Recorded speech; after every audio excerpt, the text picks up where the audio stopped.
Bonjour à tous. J'espère que vous m'entendez.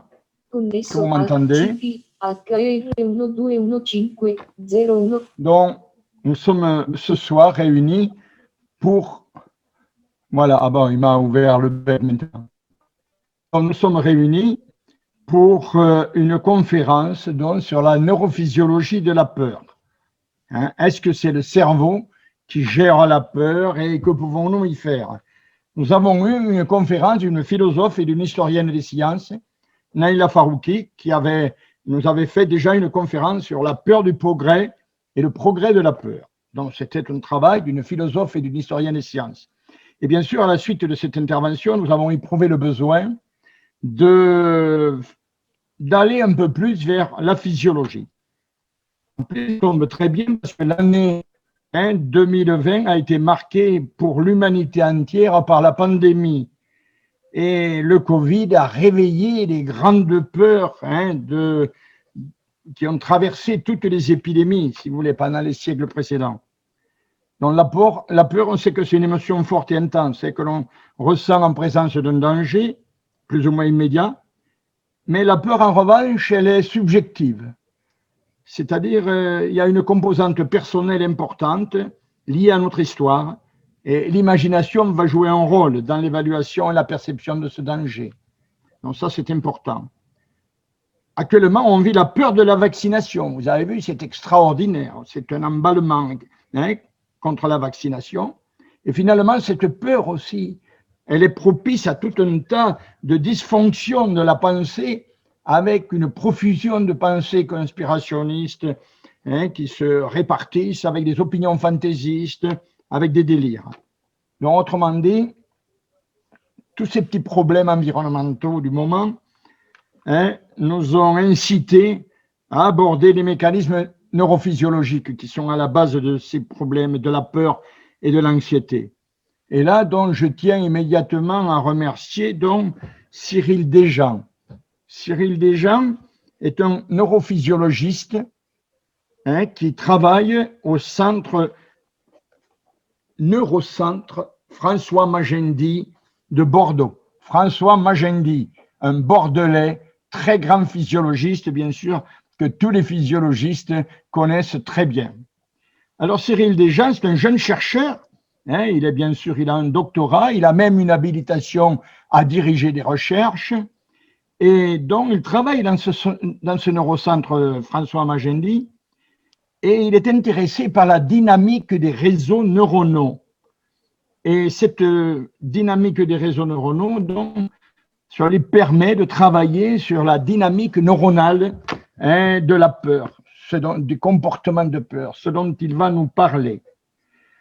En dehors de son intérêt donc, pour les circuits neuronaux, il a une double qualité que j'ai découverte donc, en regardant.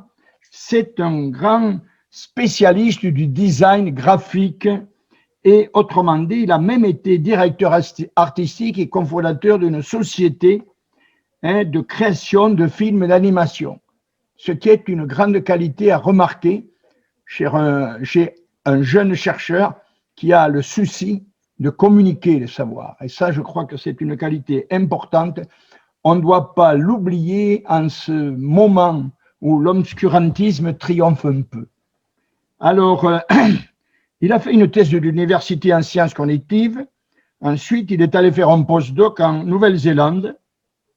Il a travaillé sur l'action corticale de la stimulation cérébrale profonde, du noyau subthalamique.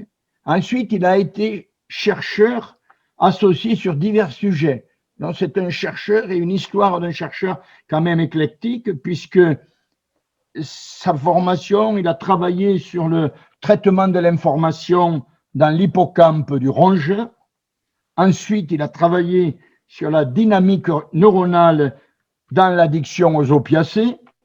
Et enfin, donc, là, il est sur les réseaux neuronaux et le contrôle de l'expression de la peur. Donc, nous avons un scientifique et un neurophysiologiste particulièrement bien formé et je suis enchanté d'avoir l'occasion d'écouter sa conférence.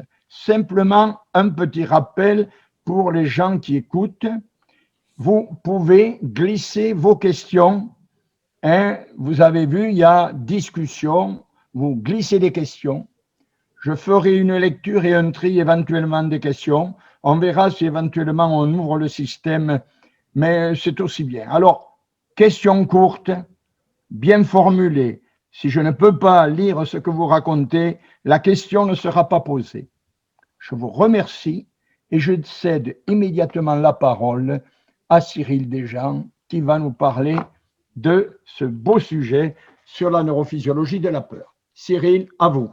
Merci Max pour cette plutôt élogieuse introduction. Merci beaucoup. Vous m'entendez? Ouais. Est-ce que vous m'entendez? Non? Alors, le chef d'orchestre de la connexion.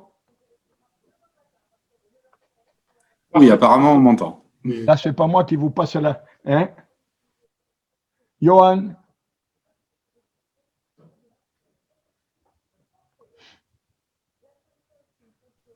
Tu réactives ton micro, par contre. Il faut que j'active mon Johan? micro. Voilà. C'est mieux là? Ouais, parfait. Merci. Ok, donc je disais merci beaucoup Max pour cette… Est-ce que Oui, pardon. Alors là, je ne vous entends plus.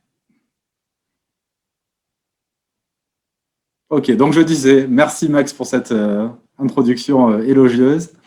Vous parliez du temps. C'est ma variable favorite à étudier. C'est pour ça que j'étudie la dynamique des réseaux.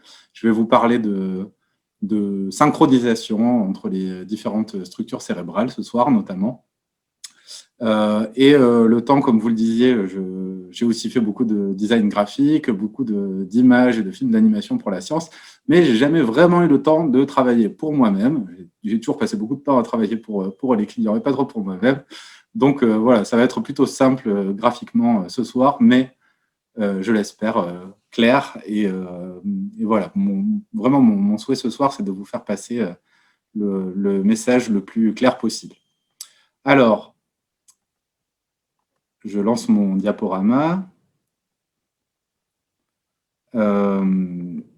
Donc, ce soir, la neurophysiologie de la peur, c'est un vaste sujet. C'est une thématique de recherche qui est assez populaire, assez à la mode même, je pourrais dire, dans le domaine des neurosciences. Et il y a il y a un grand nombre de travaux qui sont réalisés. Donc, je ne peux pas les détailler tous ce soir. Ce serait vous et me noyer dans un océan de connaissances. Donc, je vais essayer de vous exposer les grands concepts de ce qu'on sait sur la neurophysiologie de la peur, et puis avec des exemples choisis, notamment des exemples de choses qu'on fait au laboratoire, par commodité, parce que c'est ce que je connais le mieux, et puis que je vais faire un peu de promo pour ce qu'on fait au labo. Ça ne mange pas de pain. Voilà.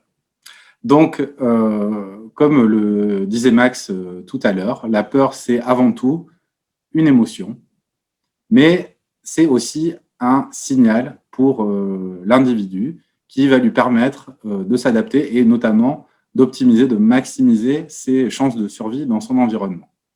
C'est aussi une expérience subjective, comme le disait Max aussi, avec chacun à sa façon d'avoir peur, différentes choses qui vont être des menaces ou non en fonction d'une personne à l'autre. Et enfin, c'est aussi une expérience corporelle avec, associée à la peur, à l'expérience subjective, tout un tas de manifestations somatiques qui vont, en plus de l'émotion, en plus de l'expérience subjective, nous signaler qu'on a peur. En fait, bien souvent, ça va un petit peu faire boule de neige et les sensations, l'augmentation du rythme cardiaque, les mains moites, ce genre de choses, ça va encore, disons, augmenter la sensation de peur. Et en parlant d'augmenter la sensation de peur, la peur, c'est aussi le fondement pour différents troubles psychiatriques qu'on regroupe aujourd'hui sous le terme de troubles anxieux et qui sont les troubles psychiatriques avec la plus grande prévalence dans la société occidentale. C'est plutôt dans les sociétés occidentales qu'on fait les statistiques aujourd'hui, où, selon différents travaux, jusqu'à 28% d'entre nous vont, à un moment de leur vie, faire l'expérience d'un trouble anxieux, stress aigu, qui va laisser des traces, Ça peut se passer dans l'enfance, à l'âge adulte. Et un exemple de ça, c'est le syndrome de stress post-traumatique, dont on a beaucoup parlé ces dernières années, suite en particulier aux attentats qui ont eu lieu à Paris et ailleurs dans le monde, et qui sont caractérisés par une peur qui devient inadaptée, en fait. Une fois qu'on a vécu ce traumatisme, on va avoir des rappels du trauma, parfois spontanés, sous la forme d'attaques de panique, alors qu'il n'y a pas de menace dans l'environnement, et aussi parfois dû à un signal, un stimulus, qui rappelle, même de façon très distante, comme ici j'ai pris un pistolet à eau, par exemple, donc qui rappelle de façon très distante le traumatisme. Et c'est des conditions qui sont très handicapantes au quotidien. Et comme le disait Max tout à l'heure, merci, c'était vraiment une très bonne introduction, tout le monde ne va pas développer un syndrome de stress post-traumatique après un traumatisme, disons une atteinte ou une menace très très forte. Donc, l'histoire du sujet va aussi faire qu'il va être plutôt prompt à développer un trouble ou prompt à ce qu'on appelle aujourd'hui la résilience. Donc, après cette introduction très générale, je vais commencer à rentrer dans le sujet du rôle du cerveau dans les émotions et dans la peur en particulier. Et on s'est aperçu assez tôt, disons au début du XXe siècle, que certaines personnes présentaient un défaut de ressenti émotionnel, sans qu'on puisse trouver de raison à ça dans la vie des personnes. Et comme souvent en neurosciences, on s'est aperçu, post-mortem, que ces personnes avaient une atteinte cérébrale dans certaines structures du cerveau bien précises, avec des lésions donc, dans ces endroits du cerveau bien précis. Et c'est comme ça que Broca a découvert l'aire de Broca. Quand une partie du cerveau est touchée, certaines fonctions disparaissent. C'est du localisationnisme.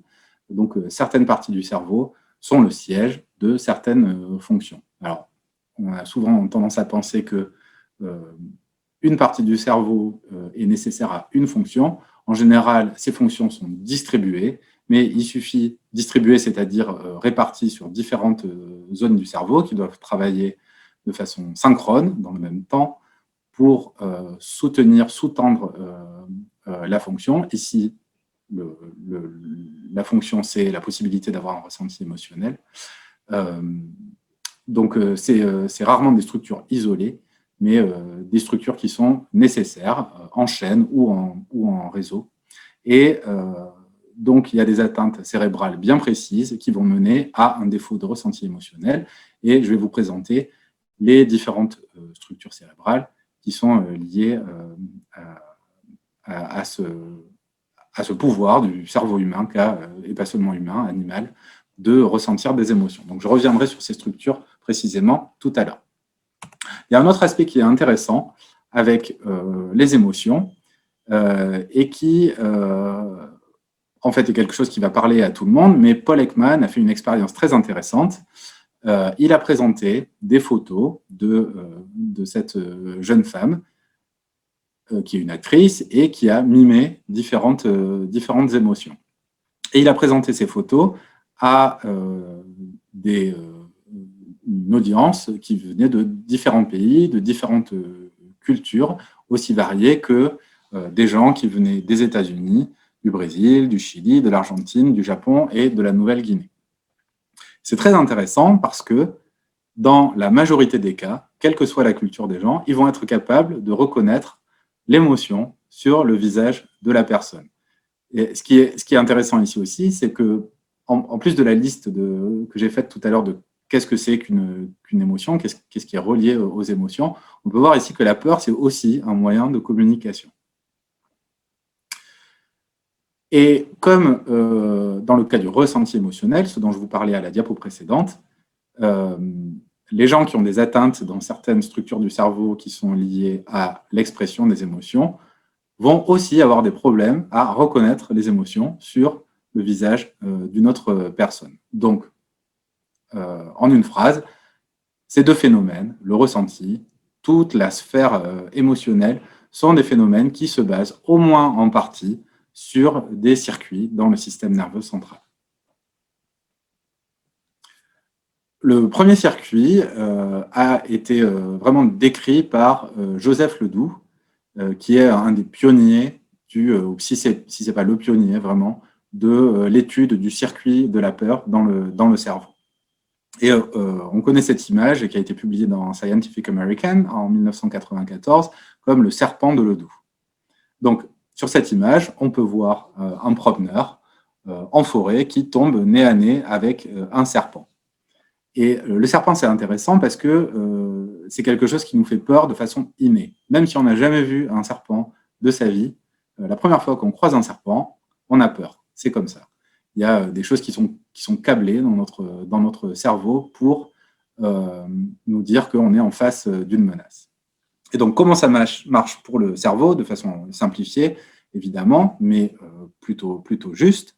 Le système visuel va voir le serpent. Les informations sensorielles, visuelles, sont transmises à une structure qu'on appelle le thalamus, en particulier sa partie fonctionnellement visuelle. Le thalamus va transmettre des informations au cortex visuel et le cortex visuel va envoyer des informations à l'amygdale et aussi, de façon synchronisée, le thalamus va envoyer des informations à l'amygdale. L'amygdale s'appelle comme ça, ce n'est pas les amygdales qu'on met dans la gorge, c'est une structure qui est à la base du cerveau, elle s'appelle amygdale parce que ça veut dire amande. En latin, elle est en forme d'amande. Cette structure, l'amygdale, va synthétiser les informations sur la menace environnementale et, en retour, activer différents effecteurs. D'une part, le système nerveux sympathique, qui va être à l'origine des manifestations somatiques dont je parlais tout à l'heure, avec l'augmentation du rythme cardiaque, notamment, de la pression sanguine. Et l'amygdale va aussi contrôler d'autres structures du tronc cérébral, ici, qui sont des structures effectrices et qui sont responsables de l'activation des muscles, vraiment, qui vont être liées aux mouvements, aux actions qu'il faut engager dans le cadre d'une menace. Et donc, c'est là où on voit que l'émotion, c'est un signal nécessaire pour l'adaptation à l'environnement et la survie, en particulier si c'est une vipère et pas une couleuvre que ce promeneur rencontre dans la forêt. Et ça va permettre de produire les réponses comportementales qui sont dimensionnées, adaptées à la menace dont on est en présence. Et classiquement, on définit 3 types de réponses à une menace. La première, c'est la fuite. La deuxième, c'est le combat. Et la troisième, c'est la sidération. Alors, la sidération, ça va être le moment où on a tellement peur qu'on est complètement bloqué devant la menace. Et des fois, ça peut être la bonne façon de réagir. En gros, ça peut être faire le mort pour éviter d'être mangé par un plus gros prédateur si c'est le cas. La peur, elle n'est pas seulement innée, elle peut aussi être acquise. Ça, c'est une propriété du cerveau qui est très importante et peut-être encore plus importante dans les facultés d'adaptation et de survie. Donc ici, vous voyez un tunnel avec une voie ferrée et je pense que tout le monde a fait l'association entre le bruit d'un train qui arrive et le danger que ça représente. Ce tunnel n'est pas dangereux s'il n'y a pas de son. Par contre, si on entend le son dedans, on sait qu'il y a un train qui arrive et qu'il va falloir agir en conséquence, c'est-à-dire fuir, combattre, ce n'est pas très intéressant ici évidemment, ou rester sidéré sur le bord du chemin, des rails. Donc maintenant, j'aborde les différents circuits qui sont impliqués dans la peur innée et plus particulièrement en fait dans la peur acquise. Cette peur qui va nous permettre vraiment de faire face à toutes les situations qu'on a reconnues comme dangereuses et aussi à tous les stimulus qui annoncent, qui prédisent une stimulation, un contexte, oui, comme dangereux. Donc l'ensemble de ces structures, je vais les passer en revue vite fait. Donc la première, c'est l'amygdale, c'est vraiment la première structure qui a été mise en évidence, et elle est très importante dans l'expression de la peur, la mémoire de la peur et la reconnaissance des menaces. Une autre structure qui est très importante, c'est le cortex préfrontal, et en particulier le cortex préfrontal dorsomédian. Plus précisément, on l'appelle le cortex singulaire dorsal. L'hippocampe va être une structure qui est très importante dans la mémoire de la peur, en particulier. Et dans le tronc cérébral, on a une structure qui s'appelle la substance grise périaqueducale. C'est un petit peu barbare comme terme. Mais qui est cette structure dans le tronc cérébral qui va être au plus près des effecteurs. Et en fait, c'est une structure de sortie pour les différentes structures, disons, plus avancées, plus sophistiquées du système de la peur, les structures corticales et sous-corticales comme l'amygdale et l'hippocampe. Donc, chacune de ces structures a une activité qui est corrélée à la peur, une activité qu'on peut explorer avec des outils comme l'imagerie fonctionnelle, passer dans un scanner et voir l'activité du cerveau en fonction du temps quand on fait peur à un volontaire pour une étude. Et c'est aussi des structures qui, quand elles sont lésées, après une atteinte, un AVC, une méningite aussi, ça arrive que ces structures disparaissent et nécrosent, et derrière, il y a un déficit dans l'expression de la peur, la mémoire de la peur ou la reconnaissance de la peur, la reconnaissance des expressions faciales, comme je vous en parlais tout à l'heure. Donc, je vais commencer par l'amygdale, à tout seigneur, tout honneur.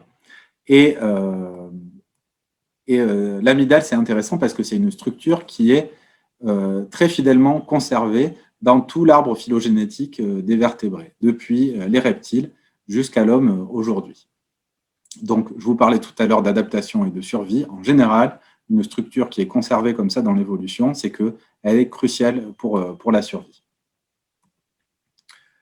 Ce qui est intéressant aussi, c'est que l'amygdale, c'est une structure dont l'activité est altérée dans virtuellement tous les troubles anxieux qui sont catalogués aujourd'hui, en passant par le syndrome de stress post-traumatique dont je parlais tout à l'heure, l'anxiété généralisée, l'anxiété sociale, les attaques de panique. À chaque fois, chez les patients qui souffrent de ces affections, on retrouve une hyperactivation de l'amygdale.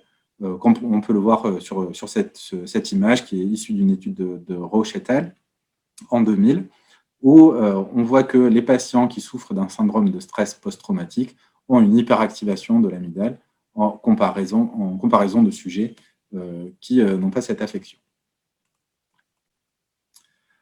Donc, la deuxième structure clé, qui encore une fois a une activité qui est altérée dans la plupart des troubles anxieux, c'est le cortex singulaire antérieur, et en particulier le cortex singulaire dorsal. Et ici, c'est intéressant parce que dans une étude similaire sur le syndrome de stress post-traumatique, l'activité du cortex préfrontal, elle, est diminuée. On voit conjointement une diminution de l'activité du cortex préfrontal et une augmentation de l'activité de l'amygdale chez des patients qui souffrent d'un syndrome de stress post-traumatique. Donc, ça suggère deux choses, que ces deux structures agissent de concert et qu'il y a une relation qui est un peu complexe entre les deux, c'est-à-dire que ça ne va pas être une relation linéaire. L'une va peut-être inhiber l'autre dans des conditions normales. Donc, ce n'est pas parce qu'on a un cortex préfrontal hyperactivé qu'on va avoir plus peur. C'est plus compliqué, plus sophistiqué que ça dans la neurophysiologie de la peur. Donc, à ce stade, pour répondre rapidement à la question « Est-ce le cerveau qui gère la peur ?» Oui, au moins en partie. Est-il le seul? Je ne suis pas capable de vous répondre scientifiquement. En tout cas, il y a de fortes chances pour qu'il y ait d'autres façons de gérer la peur que simplement par l'activité cérébrale. Pour revenir au sujet, oui, le cerveau gère la peur, mais comment fait-il cela? Donc, jusqu'à présent, je vous ai présenté des études chez l'homme. avec des méthodes d'exploration qui sont disons, pas particulièrement précises. L'IRM, ce n'est pas très précis dans le temps et topographiquement. Ici, les études chez l'animal vont permettre de préciser vraiment quels sont les types cellulaires, quelles sont les structures, quelles sont les activités neuronales spécifiques qui vont être mises en jeu dans le cadre de la peur. Et donc, comment on étudie le circuit de la peur chez l'animal? Le premier avantage, comme je vous disais tout à l'heure, l'amygdale, c'est une structure qui est conservée au fil de l'évolution dans l'arbre phylogénétique, et ce n'est pas la seule. En fait, toutes les structures qui sont impliquées dans la neurophysiologie de la peur présentent, disons, un analogue anatomique et fonctionnel chez les rongeurs, notamment, qui sont un modèle d'étude de choix pour plusieurs raisons. Donc, chez le rongeur, on retrouve une amygdale, on retrouve un cortex préfrontal dorsomédian, un hippocampe et une substance grise périaqueducale dont ce n'est pas seulement une correspondance anatomique, comme je vous disais, c'est aussi fonctionnel. L'activité de chacune de ces structures est corrélée avec la mémoire et l'expression de la peur, tout comme chez l'homme. L'avantage chez l'animal, comme je vous disais, c'est qu'on est capable d'étudier vraiment de façon très très précise et de manipuler l'activité du cerveau pour mieux comprendre comment marche chacune de ces structures et comment elles interagissent ensemble. Donc, comment mesurer la peur chez le rongeur? Donc, les émotions principales chez l'homme, on peut les mesurer, disons, simplement en regardant les expressions faciales, aussi en profitant du fait que l'homme peut parler et dire quelle émotion il a ressentie. Chez la souris, c'est plus compliqué. Quand la souris est en colère, a peur, est surprise, dégoût, joie, tristesse, c'est exactement la même chose. Il faut d'autres outils que ceux dont on peut jouir chez l'homme pour étudier la peur chez le rongeur. Un outil classique et très, très robuste, très facile à utiliser, c'est le conditionnement auditif pavlovien, le même type de conditionnement que Pavlov a utilisé pour démontrer que son chien pouvait, disons, avoir une mémoire et une mémoire associative. Donc, rapidement, Pavlov a présenté à son chien conjointement de la nourriture et un son. Il a fait cette association plusieurs fois de façon à ce que le chien associe le son avec la nourriture. Dans un deuxième temps, Pavlov ne présentait que le son et il voyait que le chien se mettait à saliver, en fait, à anticiper l'arrivée de la récompense. Donc, la manip princeps, l'expérience, disons le protocole expérimental plutôt classique qu'on va utiliser chez la souris va être, lui, sur un versant aversif. Et le but du jeu, ça va être de faire peur aux animaux et de leur faire associer un son avec un choc électrique aux pattes. C'est un choc électrique qui n'est pas douloureux, il est juste désagréable. Pour l'avoir essayé plusieurs fois moi-même, je peux vous dire que ce n'est pas douloureux. Donc, dans ce conditionnement, ce qu'on va faire, c'est présenter un son qui s'appelle CS+, pour stimulus conditionné, et conjointement, on va donner un léger choc électrique aux pattes de la souris, et à force d'associer le son et le choc, la souris va apprendre que le son prédit le choc. Et le lendemain, on place l'animal dans un deuxième contexte, un contexte B, dans lequel il n'y a pas eu de conditionnement, donc c'est un contexte qui émotionnellement est neutre pour l'animal, et quand on rejoue le son, la souris va présenter un comportement typique de peur pour le rongeur, qu'on appelle freezing, qui en fait correspond à la sidération chez l'homme. L'animal va se prostrer au fond de la cage et arrêter de bouger, si ce n'est de respirer, tant qu'il a peur. Donc c'est une mesure facile à obtenir et robuste de peur chez l'animal. Donc on est en effet capable de mesurer la peur chez les rongeurs. Et donc, je vais vous présenter maintenant l'étude du circuit de la peur chez les rongeurs avec des méthodes d'exploration plus poussées que chez l'homme pour comprendre comment se fait la mémoire associative de peur, comment les neurones vont coder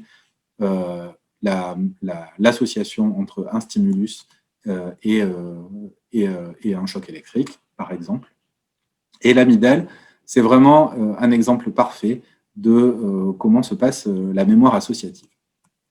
Donc, je vous propose de nous concentrer ici sur la partie basolatérale de l'amygdale, qui est faite de ces noyaux, le noyau latéral et le noyau basal, et qui reçoit, comme je vous l'ai montré tout à l'heure avec le serpent de Ledoux, des informations sensorielles du thalamus et des cortex sensoriels.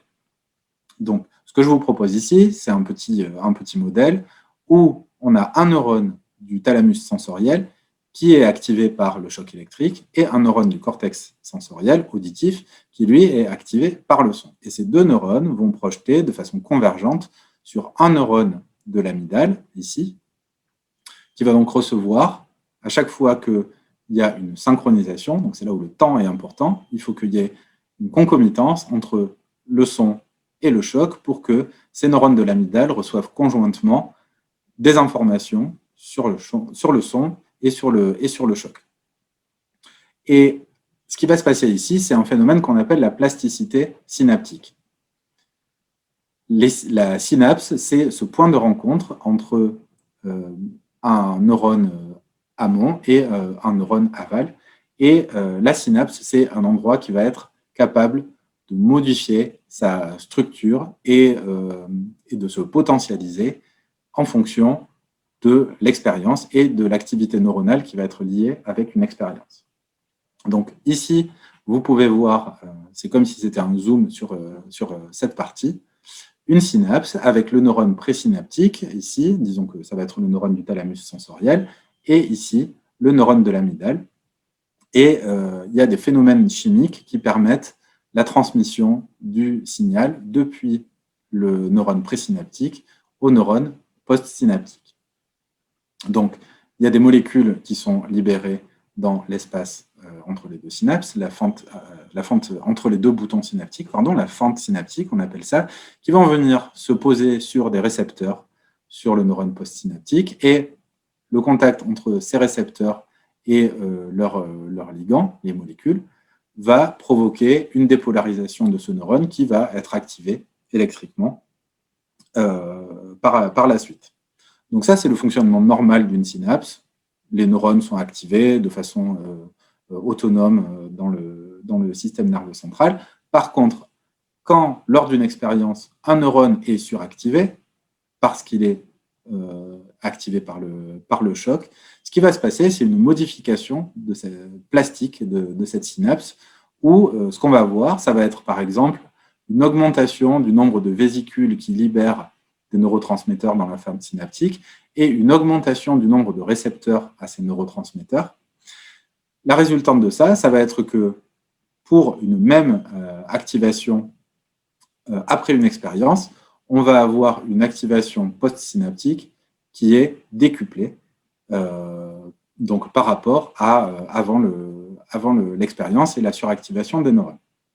Donc, l'expérience et l'activation des neurones par l'expérience provoque l'implication des neurones impliqués, mais aussi va engendrer chez les neurones cibles qui sont excités en commun par les neurones excités par le choc et par le son.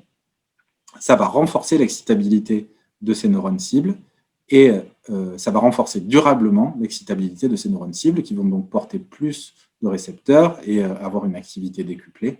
Et cette marque de l'association son-choc, c'est une marque de la mémoire de l'expérience qui a été vécue.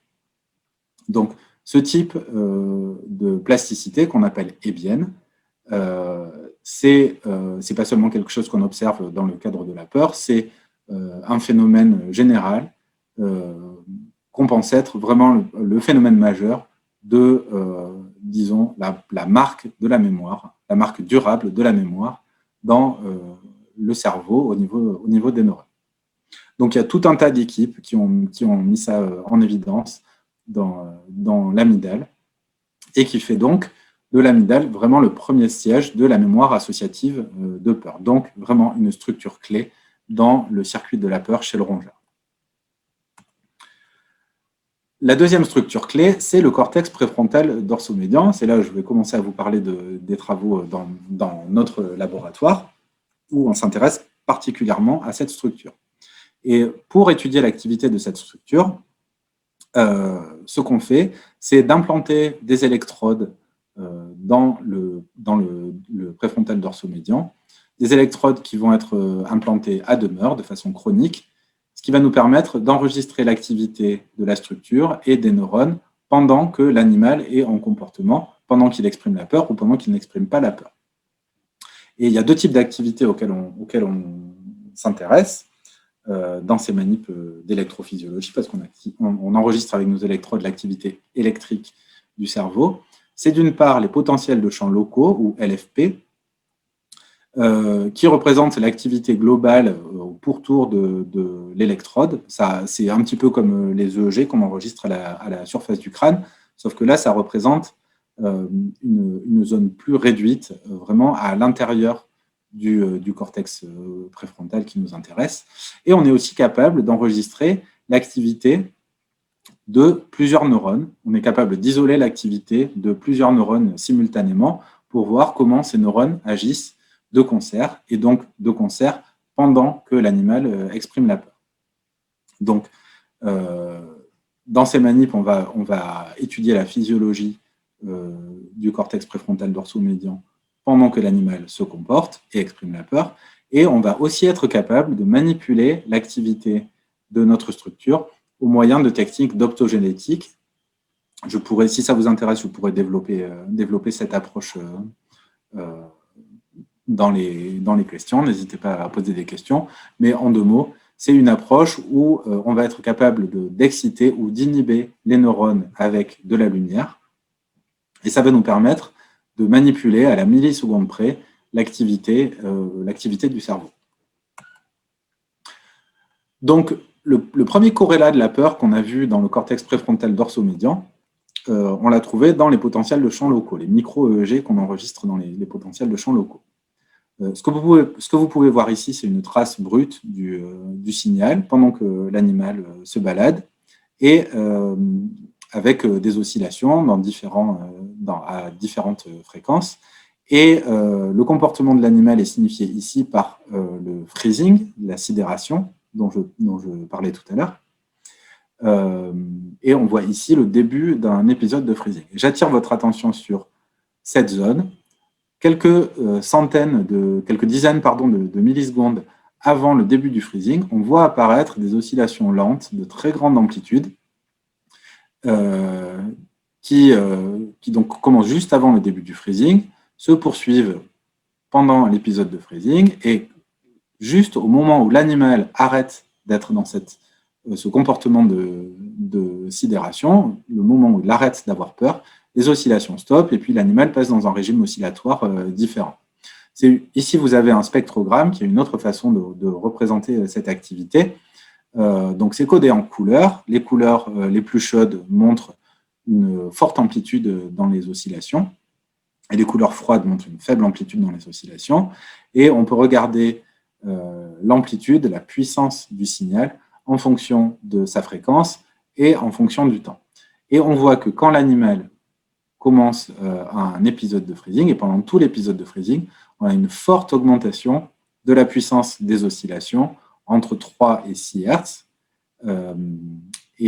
avec un mode principal, un pic à 4 Hz, et on a baptisé ces oscillations les oscillations à 4 Hz. C'est pas très original, mais ça dit ce que c'est. Et c'est vraiment un marqueur de l'activité du cortex préfrontal dorsomédian pendant que l'animal a peur. On peut littéralement prédire le comportement de l'animal juste en regardant les potentiels de champs locaux. Et au passage, les manips peuvent être un peu longues, et c'est un jeu à faire quand on est devant les enregistrements et qu'on regarde les potentiels de champs. On peut, pour passer le temps, essayer de trouver si l'animal est en freezing ou pas en freezing.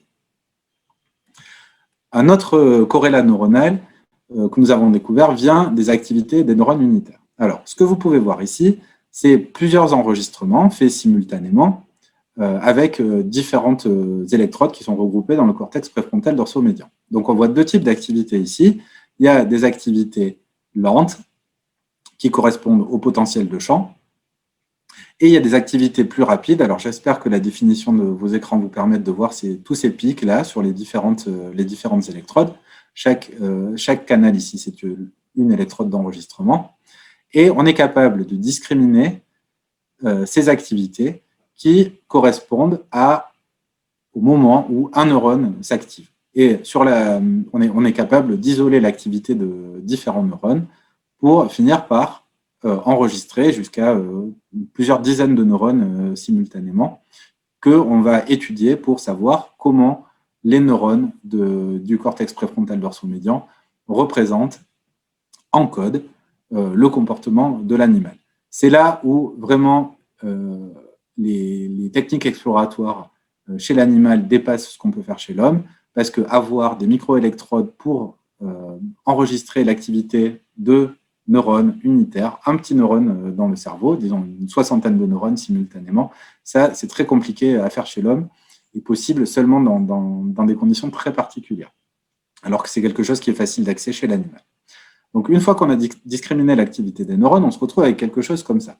Chaque ligne représente l'activité de un neurone et à chaque fois qu'il y a une barre noire, le neurone est activé.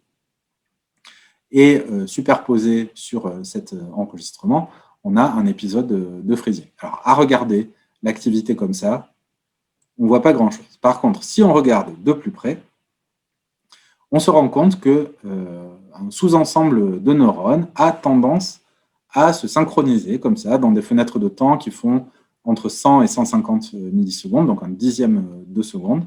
Et cette synchronisation revient comme ça, de façon rythmique. On s'est rendu compte que ces synchronisations de neurones, qu'on appelle des assemblées neuronales, se produisent spécifiquement pendant qu'il y a des oscillations à 4 Hz et encore plus spécifiquement dans la phase ascendante de ce rythme. Et c'était une première de montrer ce type de codage, qui est un codage en population de neurones, modulé de façon rythmique orchestré en fait par les oscillations qu'on enregistrait dans le cortex préfrontal dorsomédian.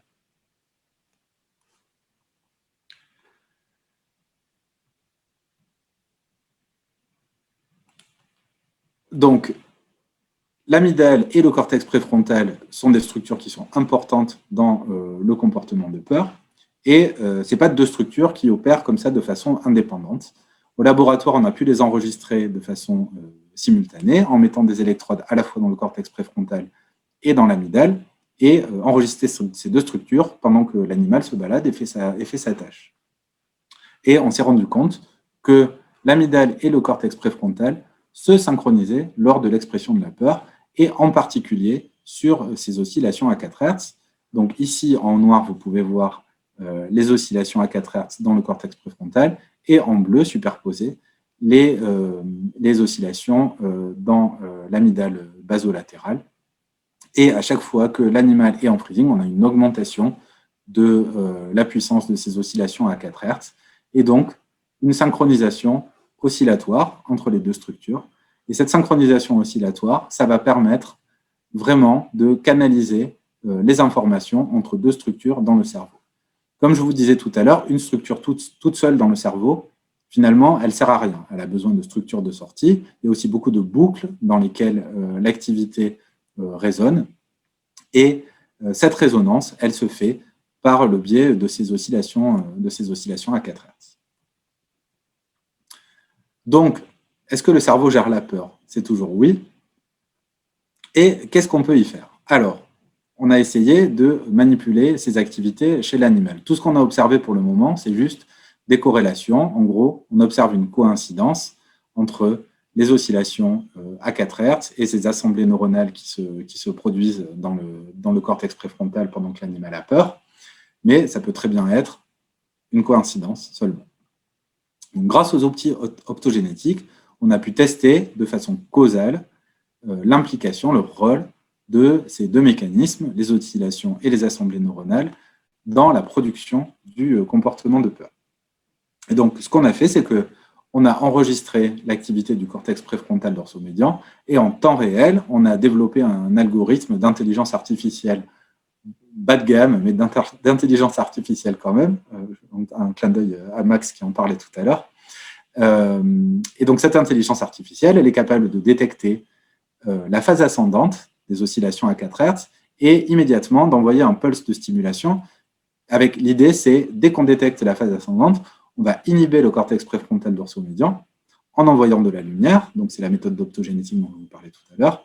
Et dans le but d'éradiquer cette activité avec l'hypothèse que si on enlève cette activité qui est corrélée avec le comportement de peur chez l'animal, on serait capable de diminuer le comportement de peur chez l'animal. Et c'est exactement ce qui s'est passé. On est capable, grâce à cette stimulation, de diminuer de plus de moitié et de retourner en fait à un niveau basal de peur chez l'animal quand on stimule spécifiquement dans la phase ascendante des oscillations à 4 Hz de cortex préfrontal. Donc, qu'est-ce qu'on peut y faire? Chez la souris, on est capable de manipuler la peur à la baisse grâce à cette stimulation en boucle fermée, en temps réel, de l'activité du cerveau. Alors, c'est pas seulement, on pourrait inhiber le cortex préfrontal en permanence et obtenir le même résultat. En fait, ça ne marche pas. Si on inhibe le cortex dans la phase descendante, ce qu'on observe, c'est une exacerbation du freezing. Les raisons pour ça, c'est un petit peu compliqué, je laisserai ça de côté. Mais donc, ça montre en tout cas que c'est vraiment cette activité dans la phase ascendante de l'oscillation qui est nécessaire et suffisante à l'expression de la peur chez l'animal. Donc, cette activité orchestrée en rythme des neurones du cortex préfrontal est nécessaire à l'expression de la peur associative, et on a pu montrer ça de façon causale en éradiquant cette activité et la peur associative par la même.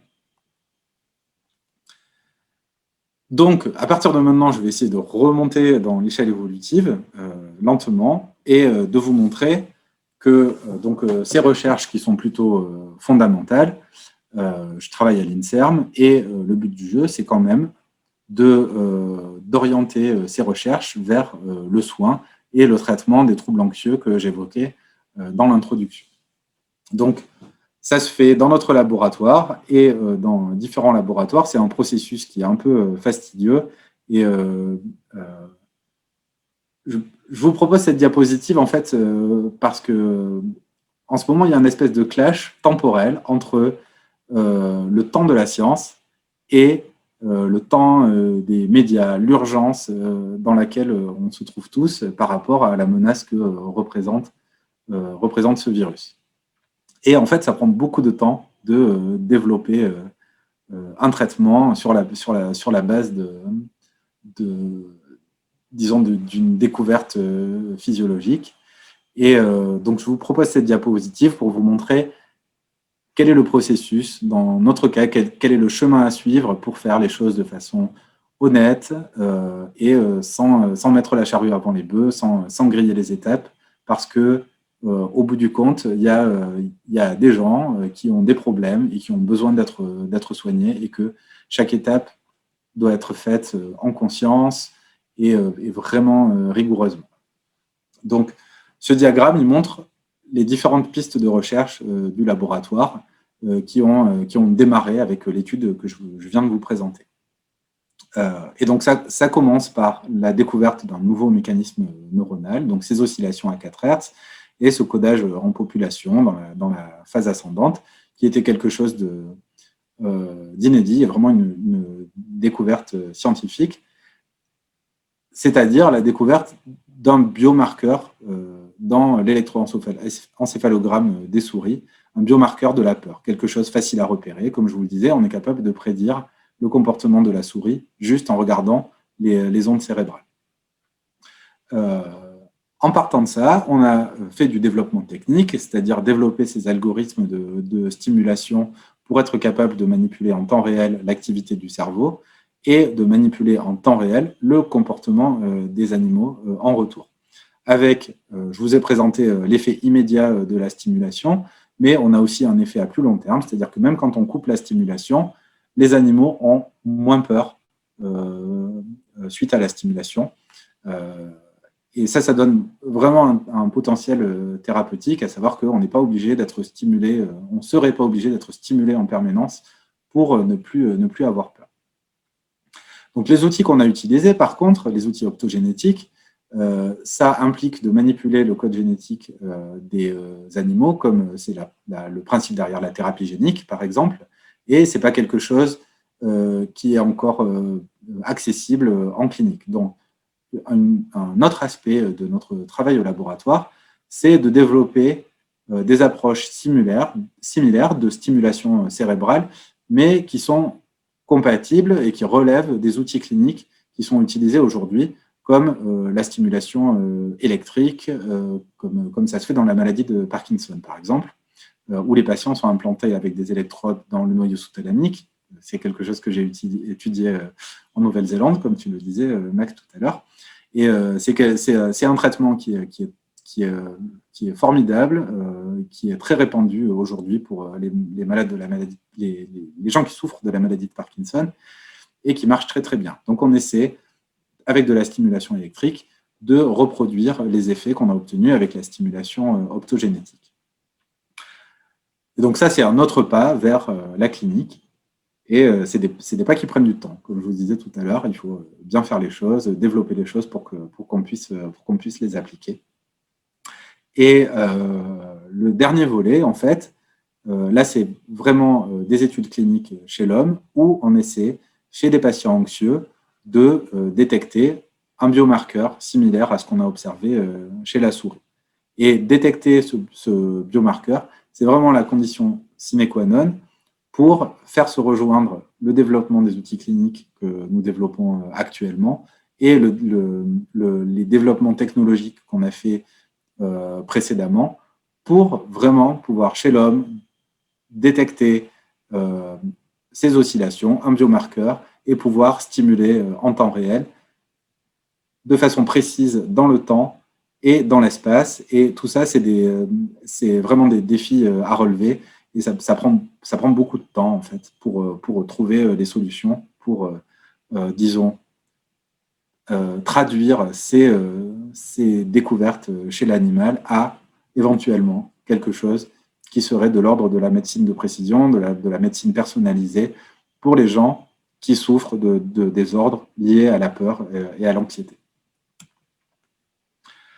Donc, est-ce que le cerveau gère la peur? Oui. Qu'est-ce qu'on peut y faire? Eh ben, pour le moment, comme je viens de vous le dire, ces approches basées sur la stimulation cérébrale, il y en a certaines qui sont très expérimentales et qui ne marchent pas très très bien. Et tant qu'on n'est pas capable, disons, de manipuler la peur, j'ai mis une petite phrase visée pseudo-philosophie qui dit que finalement la peur est une alliée. Elle nous aide vraiment, c'est crucial de savoir avoir peur pour survivre et s'adapter à son quotidien. Et quand elle devient difficile à gérer, je pense qu'il faut d'abord apprendre à la gérer et à cohabiter avec elle. Souvent, quand je parle de mes travaux, les gens imaginent le confort que ça pourrait être de ne plus avoir peur quand on prend la parole devant des gens comme moi ce soir, où je ressens une certaine anxiété de performance, l'envie de bien faire et la peur de mal faire. Je crois qu'il faut essayer de gérer sa peur. Il y a plein de méthodes pour ça. Il y a des médicaments, mais ça ne marche pas très bien. Il y a les médicaments aujourd'hui qui sont proposés ont beaucoup d'effets secondaires, l'addiction notamment. Et il y a d'autres méthodes qui permettent de gérer sa peur. Il faut l'affronter. Et d'ailleurs, je conclurai en disant que sans peur, pas de courage, en fait. Donc, c'est quelque chose, la peur, il faut faire avec. Voilà, je vous redonne la parole, Max, et je vous remercie tous beaucoup pour votre attention. Alors, voilà, je reprends la parole. Bon, eh bien, Cyril, merci, parce que c'est un exposé très, très clair et tout à fait intéressant. Moi, je trouve en plus que tu as expliqué comment l'expérimentation animale est d'une utilité incontournable dans les expériences des neurophysiologistes. Donc, je te remercie parce qu'on entend dire n'importe quoi hein, les gens ils vont mimer dans des boîtes de culture ce qui se passe en physiologie. Et là, tu nous as fait une très belle démonstration de ces choses-là. Alors écoute, moi j'ai 2 ou 3 questions, mais il y a des questions qui ont été posées par l'assistance et dont je vais respecter. Alors, tu as parlé le trauma. Une question. Est-ce que c'est le trauma qui provoque des lésions ou est-ce que c'est les lésions qui sont déjà là qui font que l'individu subit un trauma? La poule et l'œuf. Alors, Ça doit être compliqué. il y a trauma et trauma. Alors déjà, on peut différencier le traumatisme qui est vraiment disons, le stimulus intense, extrêmement intense, qui va provoquer un dommage, et le trauma qui serait plutôt la marque du traumatisme et disons les désordres derrière qui vont être induits par le traumatisme. Des lésions dans ces cas-là, alors je sais pas, à vrai dire, je pense pas que ce soit la conséquence particulière. En tout cas, des dérangements et des changements forts au niveau physiologie dans le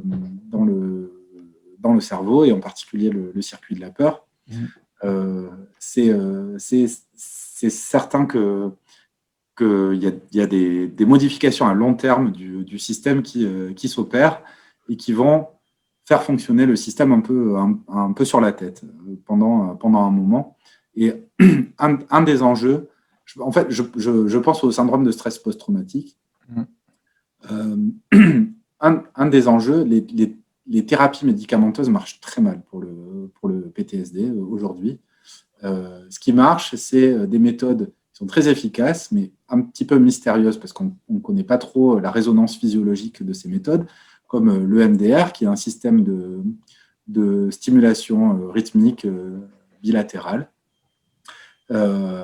et qui permettent en fait de remettre le système à jour avec un rappel de mémoire et puis une stimulation comme ça, qui permettent de remettre le système à jour et de normaliser son activité.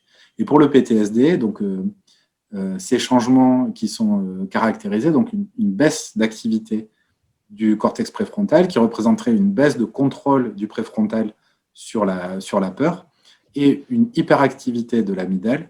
On voit qu'avec les approches du MDR, ces deux altérations conjointes sont normalisées.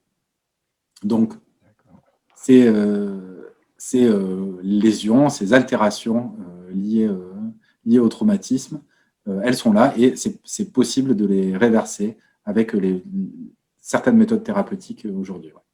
D'accord. Alors ensuite, il y a une question qui est là et c'est assez invasive et j'espère qu'ils ne confondent pas les amygdales dont on parle. Il y a ceux qui parlent. Qu'est-ce qui se passe sur là vraiment une lésion, une ablation ou une destruction de l'amygdale? Est-ce que ça se fait ou ça s'est fait chez les animaux? Est-ce qu'il existe éventuellement des gens qui ont des altérations puissantes de l'amygdale chez l'homme? Oui, il y a des gens qui ont des altérations de l'amygdale. Alors, ça se fait chez l'animal de façon contrôlée. C'est un modèle expérimental. Et les études lésionnelles, c'est vraiment souvent le point de départ pour dire si une structure est impliquée ou pas dans une fonction. Ouais. L'idée, c'est de léser la structure et de voir si la fonction est altérée par la suite. Alors malheureusement, ces lésions, c'est des choses qui ont été appliquées de façon thérapeutique, ou en tout cas à visée thérapeutique chez l'homme, jusqu'au début du XXe, je crois, où il y avait des amygdalectomies qui étaient pratiquées pour rectifier les gens qui n'avaient pas les bons comportements. Voilà, de façon assez horrible, dans le même esprit que les lobotomies, du traitement à l'emporte-pièce, sans thérapie de parole, sans voilà, ces choses qui peuvent apaiser les gens. Je me rends compte tout à l'heure que j'ai inversé trauma et traumatisme dans mon explication. Bon. Voilà. Tu nous avais décrit là très précisément le phénomène du renforcement. Alors, il y a quelqu'un qui pose la question, ce phénomène de renforcement, donc, qui s'installe, quelle est la rémanence de ce renforcement, hein, puisque là, on a conditionné les souris. Ça dure combien de temps? Quand ça s'efface, ça? Ça dépend des souris. Donc, ouais, les animaux de laboratoire, on a tendance à penser que c'est des clones, qu'ils vont tous réagir pareil. Je vous garantis que c'est pas le cas, que ça ne facilite pas la tâche. Mais les souris, il y a vraiment une variation interindividuelle dans la façon dont elles vont retenir la mémoire de peur. Et en particulier, dans la façon dont elles vont être capables d'oublier la mémoire de peur, ou disons de la remplacer par autre chose. Donc, quand je vous parlais du conditionnement pavlovien tout à l'heure, je vous ai expliqué qu'il y avait d'abord l'association entre le son et le choc, et ensuite qu'on jouait le son tout seul, sans choc, et que dans ces cas-là, l'animal réagissait quand même à la peur. Mais on peut, si on répète la présentation du stimulus sans le choc, l'animal finit par comprendre que le stimulus ne prédit plus rien. Ça s'appelle une extinction. Voilà. Il y a une nouvelle mémoire qui se met en place, qu'on appelle mémoire d'extinction, qui est elle aussi gérée par l'amygdale et une autre partie du cortex préfrontal. Et donc les animaux vont éteindre. Alors déjà, les animaux vont éteindre la mémoire de peur à différents rythmes d'un animal à l'autre. Et ce qui est intéressant, c'est que même pour un groupe d'animaux qui ont tous éteint la mémoire, c'est-à-dire ils arrêtent de présenter cette réponse de sidération, de freezing à la présentation du son. Si on remet, disons 10 jours après la fin de l'extinction, on remet les animaux dans le contexte dans lequel ils ont été conditionnés, il y en a une partie qui va quand même avoir du rappel de mémoire, une partie qui va avoir éteinte. Donc, je ne peux pas répondre vraiment directement à combien de temps ça prend, mais ça dépend vraiment des animaux, voilà, le temps que ça prend. Bon, alors là, tu as évoqué tout à l'heure la peur de parler devant les autres. Et alors, il y a quelqu'un qui a l'air d'avoir une belle certitude qui nous affirme que la peur de parler devant les autres est une névrose due à un refoulement. C'est un psychologue éclairé. Oui, je suis entièrement d'accord avec cette personne. Voilà. Oui. Peut-être un psychanalyste éclairé, mais voilà. En tant qu'ancien analysant, oui, c'est une approche de la psyché avec laquelle je suis complètement d'accord. D'accord. Autre question. Quelle différence faites-vous entre la peur et le stress, bien que ce soit connexe un peu, hein? Peut-il être aussi apprivoisé comme la peur, c'est-à-dire la gestion des deux, peur et stress? Mais la peur, c'est souvent difficile de différencier, les deux, en fait. Hein. Tout à fait, bien sûr. La peur en elle-même est un stress. Si on la prend comme un signal pour le cerveau, pour le corps, la peur est un stresseur. Oui. D'accord. Quel peut être l'intérêt de vouloir modifier les réflexes de peur et ou de vouloir manipuler notre rapport à la peur? C'est une excellente question. Je crois que donc quand on a fait toutes ces expériences, on a publié dans des journaux prestigieux, et c'était la première fois que je faisais des manips avec un retentissement comme ça. Et j'ai commencé à me demander à quoi ça va servir. Est-ce que je suis en train de faire, c'est éthique? Est-ce que c'est pas dangereux? Quelles sont les conséquences sociétales, philosophiques de ce que je suis en train de faire? Et en plus, on a breveté la méthode de stimulation avec l'idée que, en brevetant, on garde un contrôle sur l'utilisation des méthodes. Et, et en fait, quel est l'intérêt de manipuler la peur? Il y en a plein des intérêts à manipuler la peur. Est-ce qu'ils sont éthiques? Est-ce qu'ils sont valables? Ça, c'est l'avis de chacun. Donc, je vais donner le mien maintenant. Comme je vous disais à la toute fin de mon exposé, la peur, il faut apprendre à vivre avec. C'est souvent un sauveur. Quand on doit traverser la rue, par exemple, c'est bien d'avoir peur, sinon on fait pas long feu en ville. C'est un moteur aussi, ça peut être une façon de vraiment se dépasser, si on veut prendre le point de vue de la performance. Pour moi, vraiment, l'intérêt de pouvoir manipuler la peur, c'est chez les gens qui arrivent désespérément pas à la contrôler et chez qui ça devient un frein tous les jours pour sortir de chez eux, agir, aller au travail, disons, donner la meilleure version de soi-même. Je n'aime pas du tout l'idée qu'un moyen de manipuler la peur soit une méthode de confort, en fait. Je crois qu'on se construit autour de nos émotions et la peur, entre autres, et que c'est pas quelque chose qu'il faut éradiquer. Ce serait vraiment pas bon.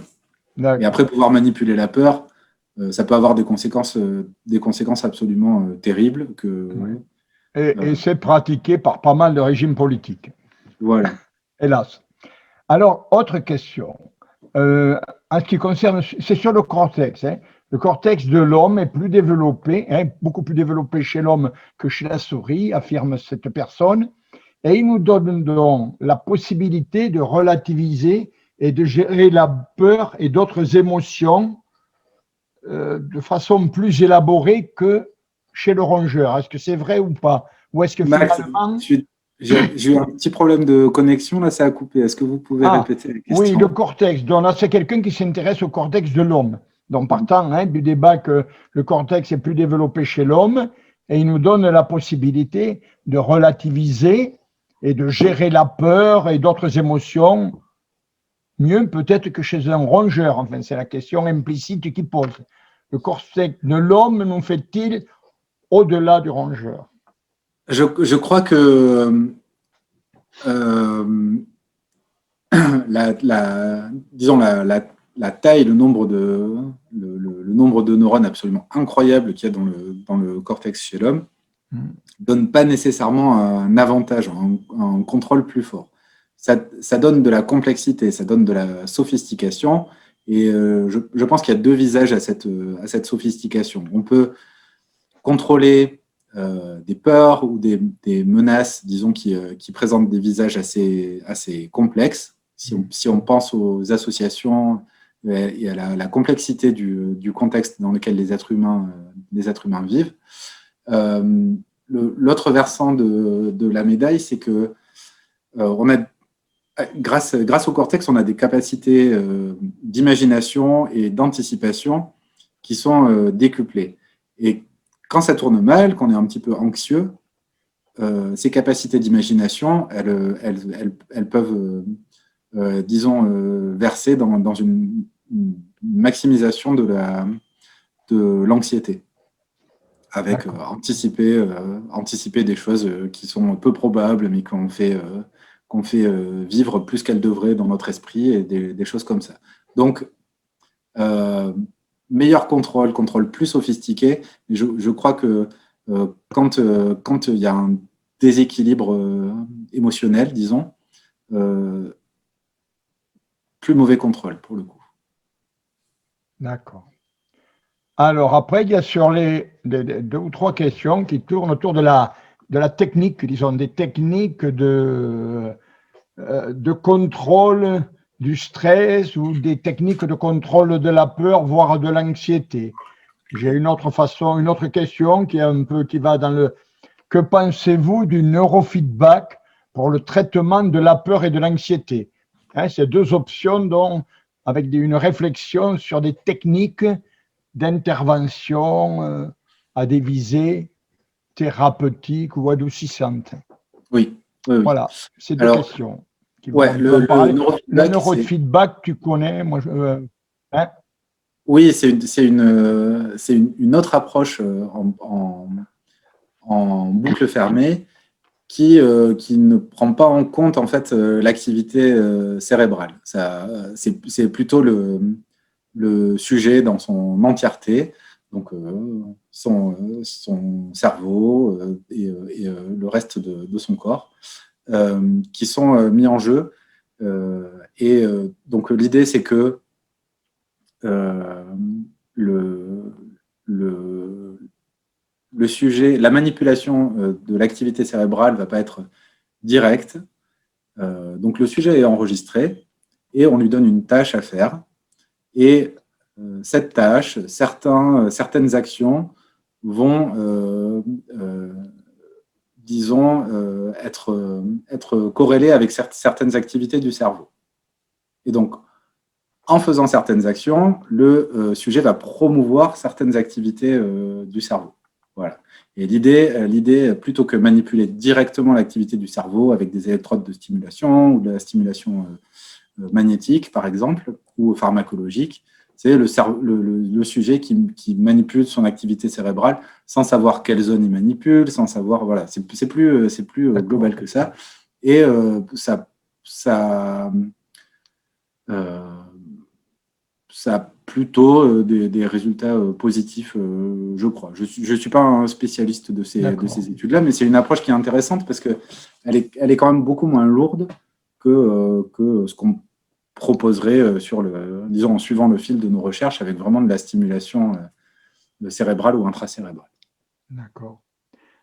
Alors, avant de passer à une question de psychologie, une question simple mais importante. À part les serpents, y a-t-il d'autres animaux ou d'autres contextes suscitant une peur innée? Parce qu'il y a les peurs innées des enfants. Les peurs des enfants, il y a tout un tas de frayeurs qui ne sont pas totalement innées. C'est dur de faire la part de l'inné de l'acquis, non? Ouais, c'est très dur. Honnêtement, je ne vais pas répondre avec cette question par je sais pas. Je crois qu'en effet, il y a plutôt beaucoup de peur et de névroses, en fait, qui viennent de choses qu'on a vécues dans la toute petite enfance, dont on n'a plus la conscience. C'est intéressant parce que ça va devenir, plutôt que des peurs innées, je pense, ça va être des peurs dont on a perdu l'objet, en fait. On ne sait plus de quoi on a peur. Voilà, c'est perdu dans notre inconscient et c'est des choses qui sont d'autant plus dures à gérer qu'on ne sait pas les nommer. D'accord. Une autre question. Peut-on déclencher la peur par un champ électrique extérieur sans contact avec l'animal à faible fréquence, par exemple? Donc, je suis c'est les ondes périphériques du téléphone portable. Non, peut-on déclencher la peur par un champ électrique extérieur sans contact avec l'animal? Je ne sais pas. C'est pas quelque chose qu'on a essayé.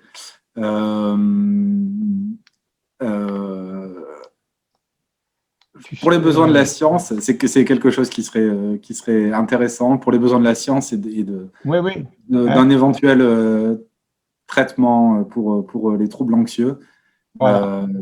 Voilà. Après, je vois le petit côté dangereux, légèrement paranoïaque chez la personne qui pose cette question, mais peut-être pas. De pouvoir avoir les émotions contrôlées de l'extérieur. Ouais. Voilà, ben oui. Et les ondes, bon.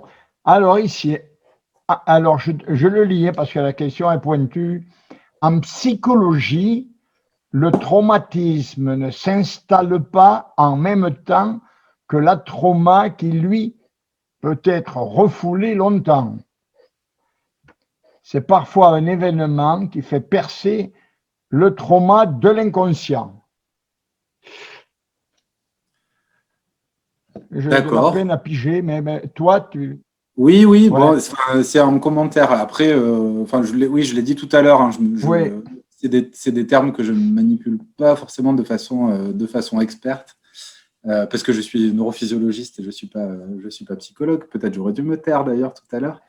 Euh, mais ok, c'est bien de faire venir ce commentaire d'accord. à ce moment-là pour clarifier les choses. Merci à la Voilà. personne qui l'a posté. Alors, il y a quelqu'un qui a eu un questionnement technique qui est, hein, quelle est la taille d'un neurone pour se rendre compte de la taille des capteurs implantés dans le cerveau des souris? C'est La, quelqu'un la qui se pose une question technique, tu vois, par rapport à tes implantations et aux électrodes. Ouais, alors la taille des neurones, il y a différentes catégories de neurones avec différentes Ouais, tailles. Il y en a qu'on considère très gros, il y en a qu'on considère pas très gros. Ça fait euh, en gros quelques microns. Voilà.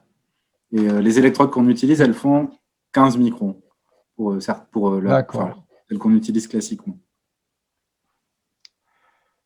Une question, Ah, l'alcool. excusez-moi, je veux Oui, je préciser t'en quelque prie. chose. Donc, un neurone, j'avais fait un petit dessin vite fait tout à l'heure de qu'est-ce que c'est qu'un neurone.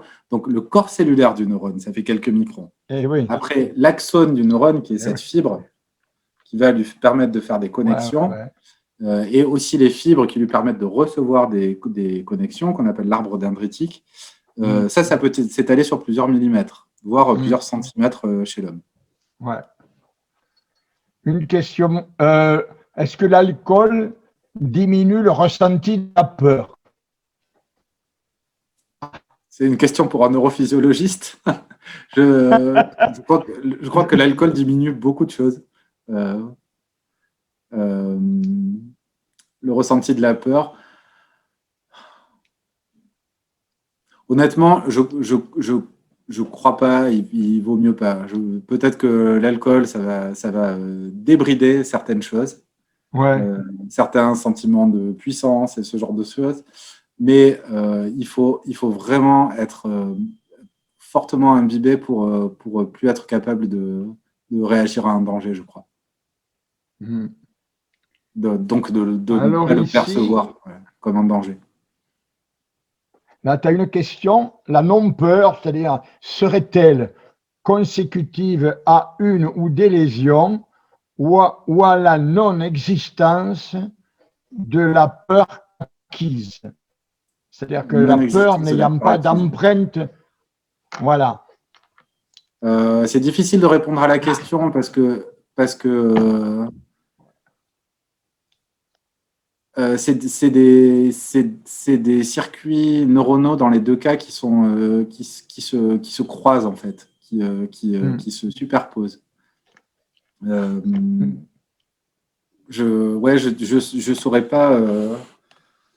je saurais pas trop répondre. Alors après, la non-peur, je sais Ouais, pas trop ce que ça veut dire non plus. Si c'est l'absence de peur quand il n'y a pas ouais, non raison plus, hein. d'avoir peur, ou si c'est Ouais, avoir peur quand il y voilà. a raison d'avoir peur. Je sais pas. Ben, il y avait Bayard, hein, sans peur et sans reproche quand même. Chevalier Bayard, il était sans peur et sans reproche, mais Ok. c'est assez rare. Donc, là, il y en a une question qui était à peu près dans le même sens, c'est la peur innée, là, qui interpelle les gens. Vous Ouais. parliez de peur innée. Comment ce type de peur est-il codé dans le cerveau? Ça revient sur, tu vois. Alors, alors je vais parler de ce que je connais chez la souris. Mm, Euh, il y a certaines odeurs de prédateurs qui provoquent ce genre de peur. Et mm, euh, on peut étudier les structures cérébrales liées à la peur innée en mettant les souris en présence de ces odeurs. Et sur la base de ce modèle comportemental, euh, les circuits qui sont liés à la peur innée, euh, disons, vont être plus archaïques ils vont être plus archaïques que les circuits liés à la peur active, à la peur acquise, pardon. Et ils vont beaucoup mettre en jeu l'hypothalamus, et qui va être en lien avec avec le système sympathique et puis la production d'hormones de stress aussi dans un deuxième temps. En fait, c'est des peurs qui, pour faire un parallèle avec l'homme, peut-être que c'est des peurs qui passent moins par la conscience, en fait. D'accord. Là, tu as une question d'ailleurs qui aucune mention des neurotransmetteurs et hormones impliqués dans la peur. Pourquoi? C'est un reproche. J'ai parlé de neurotransmetteurs tout à l'heure parce que, alors, les neurotransmetteurs, virtuellement, ils sont tous impliqués dans la peur. J'ai parlé des grands circuits, des connexions de structure à structure. En fait, à l'intérieur d'une structure, il y a des microcircuits qui sont impliqués. D'accord. Avec des neurones activateurs, des neurones inhibiteurs, donc qui utilisent du glutamate et du GABA, qui sont donc les principaux neurotransmetteurs excitateurs et inhibiteurs. Et en plus de ça, il y a virtuellement tous les neuromodulateurs du système nerveux qui vont être aussi impliqués dans la modulation fine de l'intensité d'un stimulus ou d'une menace, c'est-à-dire à quel point ça va être menaçant, aversif, la valence aussi. La dopamine, on l'a par exemple, parmi les différents neuromodulateurs, on la met souvent en évidence, on la met souvent en avant dans ce qui est récompense et plaisir. C'est aussi un neuromodulateur qui va être impliqué, en particulier dans le cortex préfrontal et dans l'amygdale, dans le renforcement. Ça va participer à la potentialisation synaptique qu'on observe dans la mise en mémoire de la mémoire de peur. Donc, en effet, j'en ai pas parlé, mais c'est tellement complexe et finalement, ça implique tous les neurotransmetteurs que, de mon point de vue de neurophysiologiste, je parle pas en ces termes, je parle en circuits neuronaux. Mes collègues psychiatres, notamment, vont beaucoup parler en termes de neurotransmetteurs parce que souvent, leurs outils pour changer le système nerveux, en effet, Max, c'est la pharmacologie. Et donc, ils vont parler de balance entre le GABA et le NMDA. Aux échelles auxquelles je regarde, aux échelles anatomiques, aux échelles de temps auxquelles je regarde, le GABA et le NMDA, en fait, ils sont impliqués dans la même seconde, ils changent d'implication 10 fois, par exemple. Voilà. Donc, c'est pour ça que je ne parle pas de neurotransmetteurs, parce que je serais rentré dans des processus trop complexes pour ce soir. Sur un sujet comme celui-ci, peut-on avoir une idée du nombre de chercheurs impliqués en France et dans le monde? Le nombre de chercheurs, il faut faire la recherche. Donc, je ne vais pas donner la réponse parce que je ne la connais pas. Comme je disais tout à l'heure, la peur comme champ de recherche, mais aussi la peur associative comme modèle de mise en mémoire, de consolidation de la mémoire, c'est quelque chose qui est très à la mode aujourd'hui parce que c'est vraiment facile à mettre en œuvre avec les souris. Donc, il y a énormément de gens qui travaillent avec ces modèles-là. Spécifiquement sur des questions de peur, je ne saurais pas dire, il y en a un peu moins. Et une chose qui est possible, c'est de regarder le nombre de publications, de quantifier le nombre de publications liées à la peur. Mais c'est quelque chose que je ne fais pas. Voilà. Si ça intéresse cette personne, c'est possible de faire ça sur Internet. Une question pratique, est-ce qu'on peut cesser d'avoir peur devant certains événements lorsque l'on perd la mémoire? C'est intéressant. Alors là j'aurais quelle mémoire? C'est ça le truc. Avec la peur, c'est une émotion qui est liée à disons, des choses très archaïques dans le cerveau, des structures sous-corticales qui sont là depuis des centaines de millions d'années chez les vertébrés. Et ne pas avoir le souvenir de quelque chose, ça veut pas dire qu'on n'en a pas la trace. Donc, on peut très bien ne pas avoir le rappel conscient d'une mémoire de peur, mais par contre, avoir possiblement des manifestations physiques parce que inconsciemment, le système sympathique va être activé par cette trace inconsciente et qu'on peut. C'est ce dont je parlais un petit peu tout à l'heure avec des peurs sans objet. On a oublié la base de ce qui a provoqué la peur. Mais on peut garder des marques de ça dans des mémoires qui sont plus archaïques, qui ne sont pas déclaratives, qu'on ne peut pas nommer. D'accord.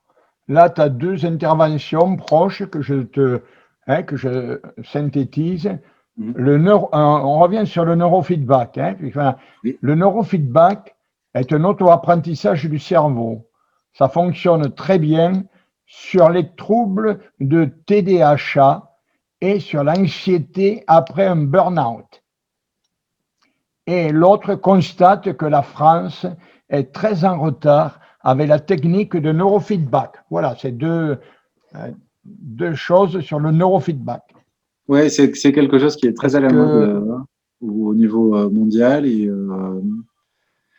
en retard, honnêtement, d'accord. Je suis content de le savoir. Enfin, content. Okay. Je ne savais pas qu'on était en retard. Oui, ça fait 3. Il y a un club du neurofeedback, là. 3e aussi encore. Alors, attends, je fais un petit cocktail des questions. Alors, oui, alors là, c'est vrai que c'est l'observation que ça a signalé, la disparité de comportement des souris. Oui. Tu as dit qu'il y a des souris qui ont une attitude différente. Alors, la personne se pose la question, cette disparité est-elle liée à des facteurs génétiques ou éventuellement épigénétiques comportementaux, c'est-à-dire comment on sépare ces populations. C'est comme les rats toxicomanes, il n'y en a pas beaucoup finalement, il y a des populations qui deviennent et d'autres pas. Et pour les souris, là. Oui, alors les rats toxicomanes, tout ce qui est variation interindividuelle chez les animaux de laboratoire, on a tendance à penser qu'on contrôle tout de la vie de ces animaux et que quand ils commencent une manip, ils commencent tous du même point. Mais comme c'était dit par cet auditeur, ou je sais pas comment dire, ça peut être en effet épigénétique, donc c'est porté par des expériences passées, des parents inscrites de façon épigénétique dans la descendance. Il y a des travaux qui montrent que les animaux dont les parents ont été traités différemment ne réagissent pas de la même façon aux menaces. Il y a des choses, comportementalement, des choses plus simples. Quand on a plusieurs souris qui sont dans une même cage, avant de rentrer dans la manip, c'est des animaux sociaux, les souris. Il y a une architecture dans les sociétés de souris. Elles n'ont pas toutes la même expérience. Il y a des dominants, il y a des dominés, il y a des souris entre les deux. Donc, souvent c'est les dominants qui vont être les plus prompts à avoir peur, d'ailleurs. Voilà. Donc, il y a tout un tas de raisons qu'on ne contrôle pas. Qui font que on va avoir différents groupes comportementaux chez nos souris. Et ça peut aussi éventuellement être génétique, mais je ne saurais pas répondre à la question. Je dis c'est possible parce qu'on n'a pas montré que ce n'était pas possible. Alors, un commentaire sur l'alcool. Donc, on en a déjà parlé, mais il y a la personne là qui fait remarquer que l'alcool a été utilisé durant la guerre. Les Russes ont donné pour donner du courage aux soldats de première ligne. Il n'y a pas que les Russes d'ailleurs. Sans doute avec une certaine modération de cette personne pour éviter de voir l'ennemi en double. Mais pour lutter contre la peur, il y avait un certain Göring qui avait quand même inventé la pilule de Göring, qui a beaucoup de succès actuellement, qui est la méthamphétamine. Oui. Et c'est peut-être pour lever la peur aussi ou pas? Sur ces deux points. Alors, ce que j'ai entendu par rapport à l'alcool sur les champs de bataille, c'est que en fait, c'était la seule façon d'avoir de l'eau potable. L'alcool dans le vin préservait le développement, préservait du développement bactérien. Et c'était, je crois vraiment que c'était comme on dit, du vin de soif avec un degré d'alcool très bas. Et j'ai vu une affiche un jour qui disait 1 litre de vin par soldat par jour, ou quelque chose comme ça. Mais si c'est 1 litre je ne sais pas, 4 degrés, il vaut mieux pas envoyer les soldats complètement pompettes sur le front. Non. La pilule de Göring qui a en fait donné des amphétamines aux soldats, je pense pas que ça atténue leur comportement de peur. Et en fait, un soldat qui n'a pas peur sur un champ de bataille, c'est un soldat qui est mort en 2 minutes. Alors, une question ici. Ah non, oui, une affirmation. On peut maîtriser la peur en se concentrant sur le présent et non plus sur ce qui pourrait arriver. Alors, qu'en penses-tu? Oui, je suis entièrement d'accord. On peut pas faire complètement l'économie de ce qui pourrait arriver. Ça fait partie des choses qui aident à s'adapter, de pouvoir planifier un peu qu'est-ce qu'on va faire et de faire des scénarios. Mais en effet, rester sur le présent. Et ça rejoint ce que je disais tout à l'heure sur la sophistication du cortex et le fait que la planification, elle est sans limite, en fait. Et la planification anxieuse est sans limite. Peut-être, ce qu'il faut éviter, c'est de se projeter dans des scénarios qui sont délétères. Et de faire ça, c'est anxiogène. On produit nous-mêmes notre propre anxiété à imaginer des choses qui sont anxiogènes. Donc, si on n'arrive pas à faire autrement, en effet, il vaut mieux rester au présent. D'accord. Là, une question un peu technique. Pas trop un avis de neurophysiologiste. Hein. Je commence à discuter comme si Non, mais tu sais, là, on a un public très large. Donc on est, alors, quels sont les temps de propagation des informations entre les yeux et l'amygdale et entre l'amygdale et le cortex? Ça doit être de quelques millisecondes. Donc, oui, alors les propagations, là, est-ce que tu peux donner un temps, quoi? Tout dépend du nombre de synapses qui sont impliquées. Donc, comme je vous disais tout à l'heure, la conduction, elle est de 2 natures, en fait, la conduction nerveuse. Elle est électrique, du corps cellulaire et sur la fibre, sur l'axone, elle va être électrique. Et arrivée à la synapse, elle est chimique. Il y a ces neurotransmetteurs qui sont libérés dans la fente synaptique, qui vont aller toucher les récepteurs du neurone post-synaptique. Et tout ça, la conduction électrique, c'est quasiment instantané. Ouais. Et la conduction chimique, ça va être 2 millisecondes, quelque chose comme ça. D'accord. Voilà. Donc, on peut saturer la conduction chimique. Si on fait trop décharger le neurone, on va avoir un espèce de seuil à partir duquel, en gros, la synapse va être désensibilisée. Et le neurone n'a plus rien à décharger. Mais c'est de l'ordre de... une synapse, ça va être 2 millisecondes, disons 5, allez. Ça varie un petit peu. Et 2 synapses, ça va être 10 millisecondes. Entre l'œil et l'amygdale, il peut y avoir 50 millisecondes, quelque chose comme ça. D'accord. Bon, ben, il a une bonne idée. Tout dépend du nombre de synapses et de la complexité du circuit. Ah, il y a quelqu'un qui nous pose une question du moment.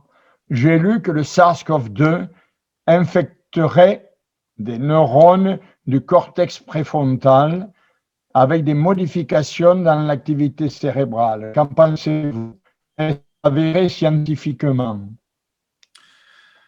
Je dirais que c'est tout à fait possible. C'est un virus qui infecte les cellules humaines. Donc, s'il arrive à se faufiler dans le cerveau, ce qui est pas facile pour les virus parce que la barrière entre le sang et le cerveau, c'est quelque chose de très serré et de difficile à passer.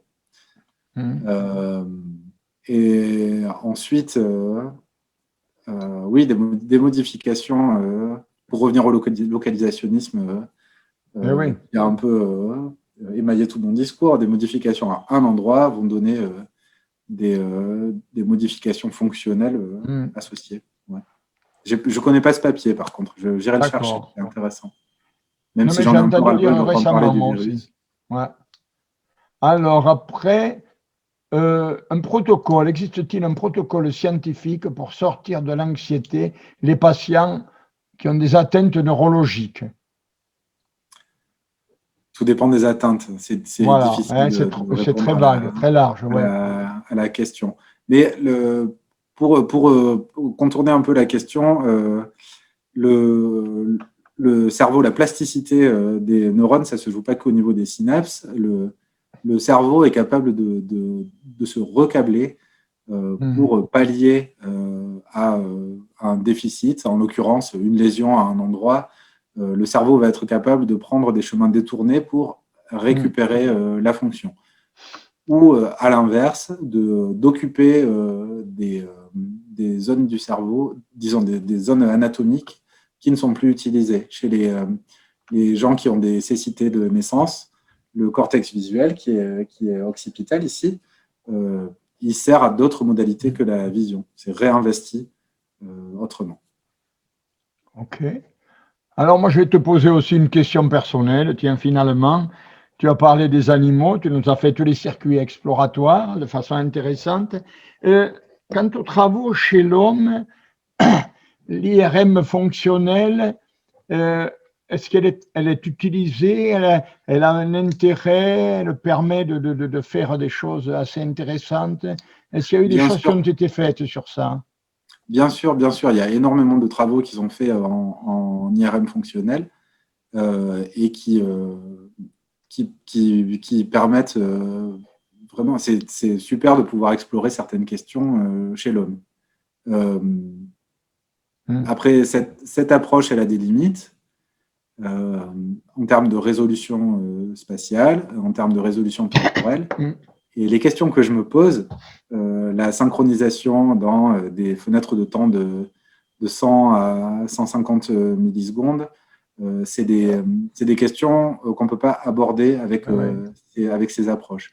Elles sont géniales parce que ça permet de façon non invasive d'aller explorer l'activité et l'activité fonctionnelle, comment les structures du cerveau s'allument en fonction du temps, en fonction du ressenti. Profiter de la faculté de l'homme à exprimer ce qu'il ressent.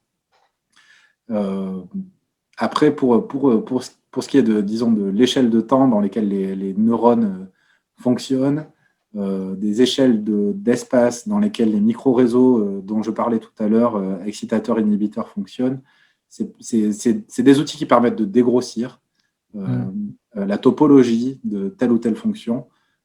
Après, pour vraiment aller voir comment se fait le codage neuronal, il faut des outils plus précis, il faut être invasif en général.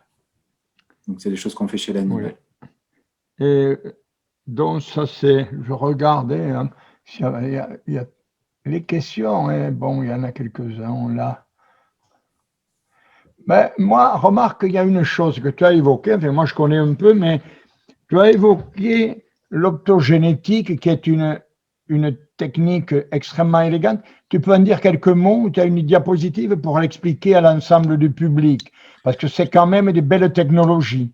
Je ne crois pas avoir de diapositive. Alors, je vais proposer un premier niveau de lecture, et puis s'il y a des questions dessus, voilà, on parce que c'est quand même quelque répondre. chose d'extraordinaire comme avancée technique. Ouais. Donc, l'optogénétique, ça repose sur l'insertion. On fait exprimer aux cellules de la souris des protéines qui sont sensibles à la lumière. Et sensibles à la lumière au sens où, quand on va éclairer ces protéines, c'est des canaux qui sont à la membrane des cellules qui vont s'ouvrir et qui vont permettre de faire rentrer des ions ou de faire sortir des ions des cellules. Et en fonction de si ça rentre ou si ça sort, on peut activer ou inhiber les cellules avec un petit flash de lumière, comme ça. Et ça fait 15 ans maintenant que cette technique est utilisée en neurosciences, dans d'autres champs de recherche de la physiologie, mais en neurosciences, c'est vraiment la révolution, parce que ça permet vraiment de manipuler l'activité neuronale à la milliseconde près. Et sans ça, donc les manips qu'on a fait de stimulation optogénétique en boucle fermée, ça nous a permis, parce que ces stimulations sont très brèves, on peut contrôler les faire de 10 millisecondes, de 30 millisecondes, de 100 millisecondes, on a vraiment pu restreindre les stimulations à la phase de ces oscillations à 4 Hz qui nous intéressaient, et vraiment poser des questions très précises sur à quel moment les neurones doivent se synchroniser, combien de temps, et c'est des choses auxquelles on n'avait pas du tout accès avant. On était capable de manipuler l'activité neuronale avant l'optogénétique, avec des stimulations électriques, par exemple, mais la stimulation électrique, elle va stimuler tout ce qu'il y a dans le rayon des électrodes. On va stimuler les neurones qui sont à proximité, mais on va aussi, et de façon principale, stimuler les fibres nerveuses qui passent, donc, qui peuvent venir de on ne sait où, et aller on ne sait où, un truc qui n'est pas du tout en rapport avec la fonction qu'on est en train d'étudier. L'optogénétique, ça permet de contrôler aussi l'expression de ces protéines sensibles à la lumière vraiment dans les zones qu'on cherche à étudier et dans le type cellulaire qu'on cherche à étudier. Ça va être les neurones glutamatergiques, les neurones GABAergiques, les neurones dopaminergiques, cholinergiques. Tous les types cellulaires, aujourd'hui, il y a les outils de manipulation génétique pour les faire s'exprimer où on veut par les cellules ciblées. C'est vraiment, vraiment fantastique. Ah ouais, non, c'est bon. Pour la physiologie. C'était bien. Non, mais c'est bien, je crois que tu as expliqué, parce que c'est quelque chose avec moi, j'avais découvert dans une conférence, et c'est extrêmement élégant. Je veux juste rajouter quelque chose sur l'optogénétique, c'est que ces protéines, en fait, on ne les a pas inventées, elles ont été découvertes chez des algues. Ouais. C'est des protéines que les algues ont l'ADN pour fabriquer ces protéines, et ça leur permet de remonter dans la colonne d'eau en fonction de l'heure de la journée. Quand il y a de la lumière, disons que l'activation de ces protéines va faire que les algues remontent pour faire leur photosynthèse à la surface de l'eau. Et quand la nuit tombe, ces récepteurs ne sont plus stimulés par la lumière, et les algues vont redescendre dans la colonne d'eau. Voilà. Ça leur permet de gérer leur cycle jour-nuit et leur photosynthèse aux algues. Donc, on a pu extraire l'ADN de ces algues, mettre l'ADN dans des virus, et les virus, qui sont des virus génétiquement modifiés et qui ne peuvent notamment pas se reproduire, ils peuvent infecter les cellules mais pas se reproduire, et on utilise ces virus pour injecter ces gènes d'algues dans les cellules des souris. Très bien.